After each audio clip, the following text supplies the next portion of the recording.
This is a video about synergies in Warhammer Age of Sigmar.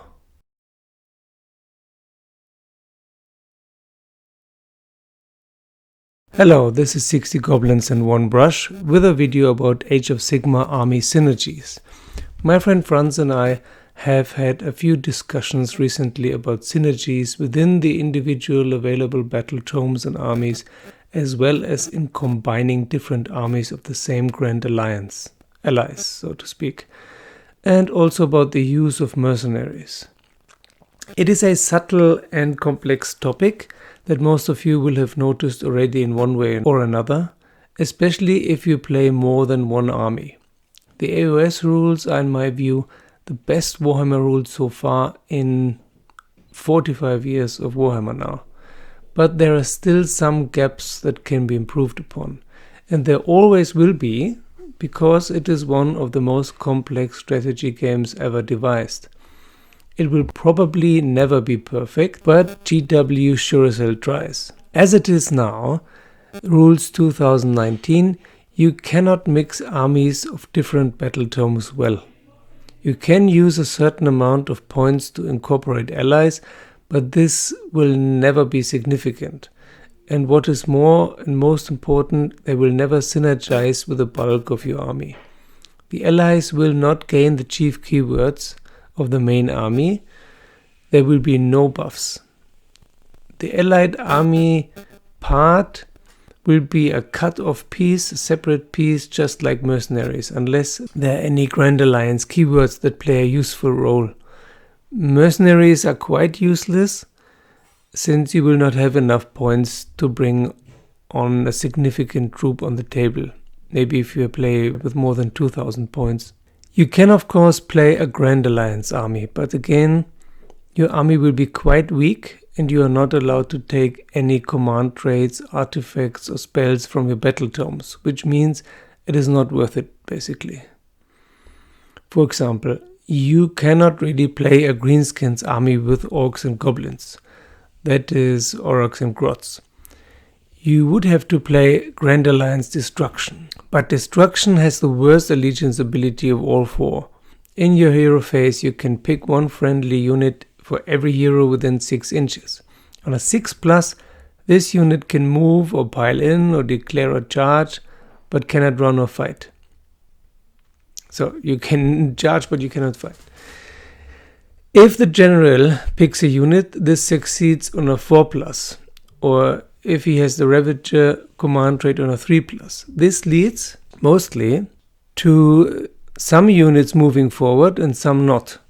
Maybe 1 or 2 units can move this extra 6 inches or do this extra movement, and the others stay back. So this is not an extra opportunity to fight a second fight in your hero phase, second combat phase. No, it's only the movement, and not all of your units will be able to move. So this actually leads to a worsening of the situation. You lose the coherency with the rest of your army, with the rest of the units, they stay back. So this trait is almost useless and even quite dangerous. This is all you get basically from playing Grand Alliance Destruction. Order means you can reroll Battle Shock, that's okay. Chaos is +1 to hit, that's quite powerful, and Death is the usual aftersave of 6+, which is nice, but it's 6+, yeah. And you have it in all other battle tomes as well. So to play Grand Alliance is always weaker. There's no point in forsaking all battle tome advantages for that. So it seems this is on purpose. Maybe we're not supposed to play mixed armies.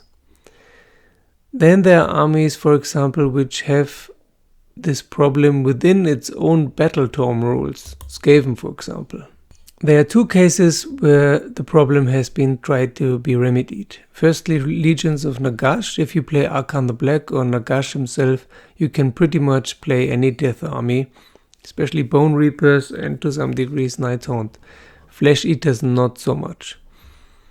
The Grand Host of Nagash is very powerful and leaves more room for mixing than most subfactions. The second is the Cities of Sigmar, Within the different cities, much is possible, and you can even incorporate a certain number of other armies like Stormcast Eternal, Sylvaneth, Caradon Overlords, and soon maybe Lumineth. Who knows, maybe in Phoenicium you can play Lumineth. That's nice and very useful, because these armies will get the cities keyword and the cities of Sigmar keyword.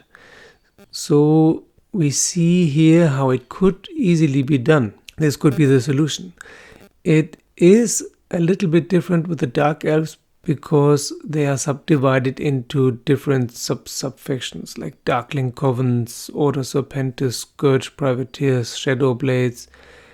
This allows less synergy to mix. But all in all, the keyword transference works and is a good example of how it should function. If you do not have this, most buff opportunities will be lost, or you can only play a very specialized army. There is a similar problem for the main Chaos armies, the 4 demon armies. Khorne, Tzeentch, Nurgle and Slaanesh battle tomes are divided into demon and mortal, and one cannot buff the mortals can usually not buff the demons, and the other way around in most cases. Also, it is difficult to mix Slaves of Darkness, Beasts of Chaos and the 4 Divine Chaos armies, which used to be one in the very early editions of the old game. You can grant the Mark of Chaos to one of the gods, to beasts or warriors, which is already something, but it is usually quite expensive in points because it is part of a battalion. To summarize, what we would like to see is more flexibility and thus more synergy. It should be possible that the whole army gains the keyword of the general, like it is to some degree now with the Aura of Chaos and the Slaves of Darkness books. Slaves to Darkness book.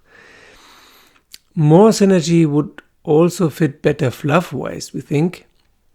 There could be some restrictions if it fits with the fluff, like between Skaven clans or between orcs and grots, like for example an orc is unlikely to take orders from a grot hero. As I said, maybe all this is on purpose, but which purpose is not so very clear. There's no advantage to it. If someone wants to play a pure army of a very certain ilk, like only trolls or only Phoenix Guard or only Clan Pestilence, that's fine. But he or she could still do so with more flexible rules. But with these inflexible rules, you cannot play a big army with more variety. No one forces you to combine different units, but right now it's basically prevented by the current rules. What do you think? Leave your comments below. I read all of them and answer all of them. Thank you for watching. Thank you for subscribing, and see you very soon.